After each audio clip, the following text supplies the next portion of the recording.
Hey YouTube, long time no see. About time I make a little update video. I'll show you what I've been doing all winter, some things that are changing, new project is coming in. So I've decided to sell the Yamaha Phazer Kolb to a viewer who made me a really nice offer. It's going to Washington State here from Michigan. He's actually coming to get it tomorrow, so this is my last chance to make a little video clip before it's gone. And why in the world would I sell that? Well, I have 5 aircraft now, and it's hard to really make use of all of them, specifically one that's very similar to the one I already have. And I had a bigger project in mind, and I finally got a hold of what I wanted, and it's this Kitfox 4 1200 gross. Brand new kit, never built, that I found locally for a really good deal. And I'm gonna be putting a Yamaha Apex on this thing. It's gonna be purpose built to handle the big 150 horse Yamaha. Big bush gear, big tires, the whole deal for a bush plane. Really looking forward to having the exact plane I wanted because I'm building it from scratch, which I've never done before. I've only had planes that I've changed and modified in the past. So building one from the start, making everything exactly how I want it, is the only way I'm really gonna be happy in the long run. So I'm doing it, this is happening. I'll take you guys along. I'll show you some of the major milestones. I'm not gonna show like every little step of the way because that's a little too detailed, and there's plenty of videos out there showing how to build a Kitfox, but you know, I'm building my own gear, my own engine mount. I built the wings. Maybe I'll show some of that. So just wanted to give a little update while I can before the Yamaha Phazer Kolb is gone, but it's going to a good home, be enjoyed by someone else that will probably fly a lot more than me, and I'm gonna move on to the next project, which is this Kitfox. So I'm excited. Okay, YouTube, here we are in my basement where I built the wings over the winter. Bought this kit in November, decided, hey, I'm gonna build the wings in the house over the winter where it's nice and comfortable. And by the time spring rolls around, I'll have these done and I can start working on the fuselage. Well, here we are. I did exactly that. The wings are 90% done, a little bit to do on them. But I've already been outside working on the landing gear for a change of scenery. I'm just kind of sick of working on the wings, to be honest. I needed something different. So I'm out there welding stuff together. And I'm gonna show you guys a bunch of pictures right now in a little montage of all the steps I've been doing, get you caught up on the build. Roll it. Roll it.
This landing gear off my CAD design I probably showed a second ago in the video, and it turned out good. I just wanted to make a long travel cabane style bush gear, and I'm going to try to use these Fox float shocks off of actually the Yamaha Apex snowmobile.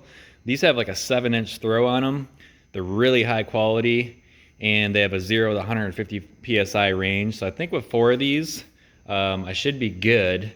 And if I'm not, I'll probably have to change shocks, but I'm gonna give it a go. Oh, also, if you don't know about send, cut, send, this is the way. These are my engine mount tabs. I made all this stuff in CAD on Fusion 360, and instead of wasting a day or two cutting all this out by hand out of a piece of chromoly sheet, you know, for not very much more money, they do everything and then send it to you in a few days. So all my tabs and everything in the gear, I got all laser cut. I don't know if it's a laser cut or water jet cut, but it's really smooth finish. And so all this is just tacked together, and I'm gonna bring it to a welder friend of mine who's a really good TIG welder and get it all super strong, and then I can put it all together.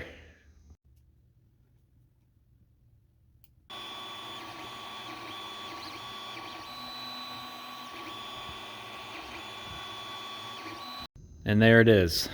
Made it in CAD, 3D printed a rough prototype of the hub. That's gonna fit in there. This is gonna go on there. And then this is gonna go on there. So let me loosely bolt everything together and we'll see what it looks like. Oh, so this is a 8-inch rim. I'm gonna be using the Desser 27.5 tires on this Kitfox. So this is an ATV based wheel made by DWT. It's very lightweight aluminum. And the only thing really stopping me from using this was the hub. So making this hub that will hold the bearings, go in there, solves that problem. Okay, so you can see how that goes together. Now the final version will have actual holes for the bearing to go in there, but since this is a prototype, I just 3D printed it so it fit over my axle here. Okay, so there it is, the wheel installed with the prototype 3D printed hub. The brake rotor is on there, the landing gear is tacked together. I'm just trying to organize a plan of what I'm gonna do here. So I do motorcycle salvage. I have a whole bunch of motorcycle calipers laying around. These are all rear calipers off motorcycles and dirt bikes. And I've had really good luck with the mountain bike brakes on the ultralights and everything. So I figured the next step up is maybe this motorcycle stuff. So this is how I kind of designed it. Now it's a 4 piston caliper, a lot of power, maybe too much. Might be extra weight for no reason. I don't know if I need that much caliper. Maybe a 2 piston instead of a 4 piston would be good. But this is what I'm trying to figure out. I enjoy making new things, making my own design, trying different things that no one has done before, and seeing what happens. You never know, this might be a really cool setup, and I got tons of this laying around, so why not put it to work? So I found this Kitfox file online. It's like $5, and you can download this program called Blender and edit the colors and kind of edit the design. So I was able to come up with this little concept for motivation for myself of what this thing's gonna look like after building it for probably a year or more.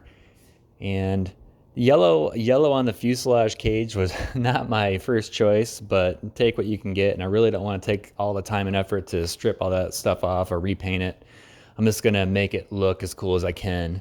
So this black Oratex is what I'm gonna use to accent the yellow, and it's cool. I think it's gonna be pretty cool looking for what it is. So that's it. That's my vision of this airplane when it's completed.